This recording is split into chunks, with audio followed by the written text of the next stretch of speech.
Seorang pasien suspek COVID-19 di Lumajang, Jawa Timur diduga mengalami salah penanganan dari pihak rumah sakit karena insiden obat tertukar. Akibat salah pemberian obat, pasien yang diduga terpapar virus corona tersebut mengalami sejumlah gejala dari batuk-batuk hingga mengeluarkan darah dari tubuhnya. Kejadian tersebut menimpa salah satu pasien asal Jugosari, Candipuro, Lumajang yang dirawat di RSUD Pasirian. Dikutip dari Surya, Lailatul Saidah, putri pasien mengungkapkan, perawat RSUD Pasirian diduga salah memberi obat terhadap ayahnya yang sedang dirawat karena diduga terpapar COVID-19.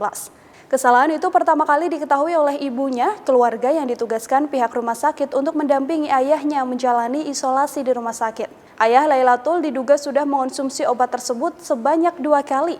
Tiap kali seusai minum obat, kondisi ayahnya semakin lemas bahkan hingga batuk dan juga keluar darah. Terkait insiden salah obat tersebut, pihak RSUD Pasirian Lumajang memberikan klarifikasi. Direktur RSUD Pasirian Dr. Wawan Arwijanto membenarkan pihaknya melakukan kesalahan tersebut. Kendati demikian, Dr. Wawan menyebut jenis obat yang diberikan serupa dengan pasien yang tertukar. Sementara itu, saat disinggung mengenai keluhan pasien yang mengalami sesak nafas seusai meminum obat, Dr. Wawan menjelaskan bahwa hal itu adalah gejala COVID-19. Dr. Wawan menuturkan, kondisi terkini pasien sudah berangsur membaik.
Demikian Tribun News Update kali ini, nantikan informasi terbaru lainnya hanya di tribunnews.com. Terima kasih sudah nonton, jangan lupa like, subscribe, dan share ya!